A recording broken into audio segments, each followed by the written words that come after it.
दोस्तों, एक बार महात्मा बुद्ध भिक्षा लेने के लिए एक गांव गए।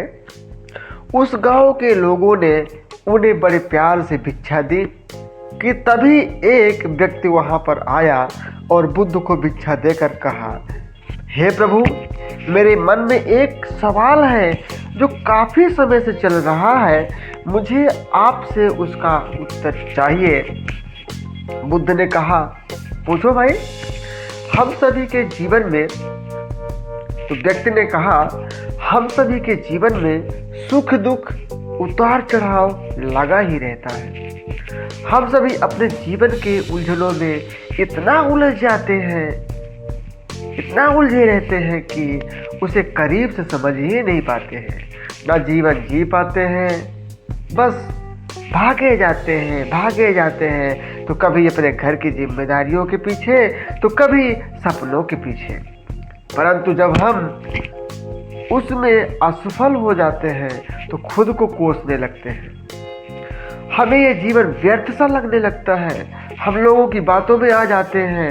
हम अपने जीवन की अहमियत नहीं समझ पाते हैं और पूरा जीवन ऐसे ही निकल जाता है।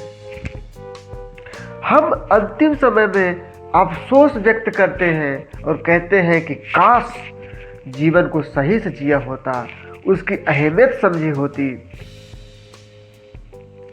अब हे प्रभु, आप ही मुझे बता सकते हैं कि जीवन का सही मूल्य क्या होगा या क्या है। भगवान बुद्ध ने उस व्यक्ति की बात सुनी और अपने पास रखी हुई एक चमकीला पत्थर व्यक्ति को दिया और कहा, जाओ इस पत्थर का मूल्य पता करो, लेकिन ध्यान रहे बेचना नहीं है।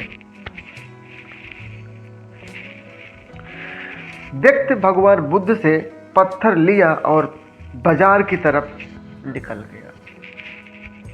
सबसे पहले तो वो फल वाले व्यापारी के पास गया जो आम बेच रहा था। उसे पत्थर दिखाया। पत्थर देखते ही व्यापारी को पसंद आ गया और वो खुशी से बोला कि भाई, हम इस पत्थर की कीमत 12 आम तक दे सकते हैं। यानी वो 12 आम उस पत्थर की कीमत लगाई।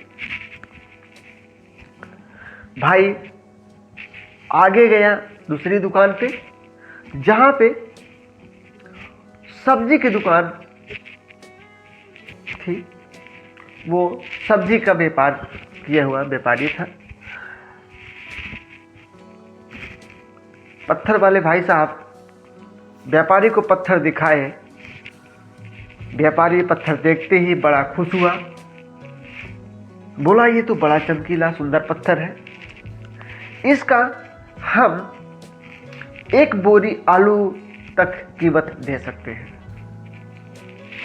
व्यापारी वहां से भी आगे गया। आगे जाकर वो एक अनाज के व्यापारी के दुकान में गया। अनाज के व्यापारी को पत्थर दिखाया। पत्थर देखते ही उसका भी वही रिएक्शन, भाई ये पत्थर तो बड़ा सुंदर है, बड़ा चमकीला है, इसके बदले हम आपको 12 बोरी अनाज दे सकते हैं। पत्थर वाले भाई साहब वहां से भी आगे गए और आगे जाके एक सोने की दुकान पे गए, जहां सोने को पत्थर दिखाए। पत्थर देखते ही सोनी पत्थर की कीमत 20 लाख बताया और बोला, भाई 20 लाख लाओ, 20 लाख लो और ये पत्थर दे के जाओ। पत्थर वाले भाई साहब कुछ नहीं बोले। फिर बोला सोनी, भैया लो 50 लाख ले लो। फिर भी कुछ नहीं बोले भाई साहब।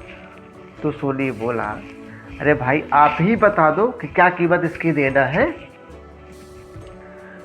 तो पत्थर वाले भाई साहब विनम्र भाव से हाथ जोड़कर बोले, भाई साहब ये पत्थर बेचने की अनुमति हमारे गुरुवर नहीं दिए हैं, और आगे निकल लिए। आखिरी में पत्थर वाले भाई साहब पत्थर को लेकर जौहरी के पास गए। जो ही पत्थर जौहरी के सामने रखा गया, जौहरी की आंख खुली की खुली रह गई। तुरंत एक लाल रंग का कपड़ा पत्थर के नीचे फैलाया और उसका एक चक्कर लगाया और बोले, भाई ये बेशकीमती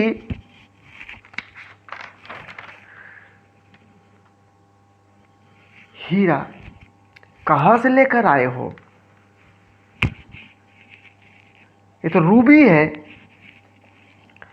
यह सुनकर व्यक्ति हक्का बक्का रह गया। तो जौहरी बोला, इसकी कीमत तो पूरे कायनात को बेचकर या पूरे संसार को बेचकर भी नहीं लगाई जा सकती है। इतना सुनते ही पत्थर वाले भाई साहब मन ही मन सोचने लगे, अरे वाह, और कुछ जौहरी से बिना कुछ बात किए ही पत्थर को लिए और भागते हुए गौतम बुद्ध, भगवान बुद्ध के चरणों में आ पहुंचे, उनके चरण पकड़ लिए और उनसे विनम्र भाव से विनती करते हुए बोले, हे प्रभु, अब आप ही बताइए कि मानव के जीवन का सही मूल्य क्या है। भगवान बुद्ध मुस्कुराए और बोले, जहां तुम पहली बार गए फल वाले के यहां, वो क्या कीमत लगाई इस पत्थर का? 12 आम। फिर कहाँ गए? आलू वाले सब्जी वाले भाई साहब के यहाँ, वो एक बोरी आलू की कीमत लगाई। अनाज वाले व्यापारी के यहाँ गए, वो 12 बोरी अनाज की कीमत लगाई। सोनी साहब के यहाँ गए, सोनी जी के पास गए, तो वो 50 लाख कीमत बताई।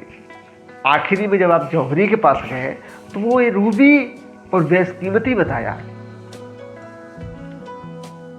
बेशकीमती हीरा बताया।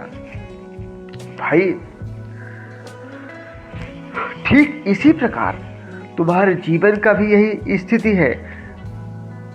बुद्ध कहते हैं, भगवान बुद्ध कहते हैं कि तुम भी एक हीरा ही हो, लेकिन फिर भी लोग तुम्हारी कीमत अपनी सोच, औकात, अपनी समझ और अपनी जानकारी के हिसाब से ही लगाएंगे। तो तुम भाई अपना जीवन अपने हिसाब से जियो, अपने खुशी के लिए जियो, वर्तमान का आनंद लो। किसी भी चीज के पीछे बेकार में भागना बिल्कुल भी अच्छा है। साथियों, अपने सपनों, अपने लक्ष्यों के प्रति सजग रहो, आगे बढ़ो, कदम बढ़ाओ, कोशिश करो, सफलता जरूर मिलेगी। बुद्ध की बातों से व्यक्ति का मन एकदम शांत हो गया। व्यक्ति के मन में एक नई सी ऊर्जा आ गई थी। बुद्ध के चरणों को छूकर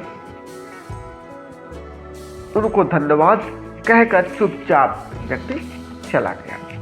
तो साथियों, आज की इस कहानी से आप सब क्या सीखे, क्या प्रेरणा मिली, कमेंट में जरूर बताएं।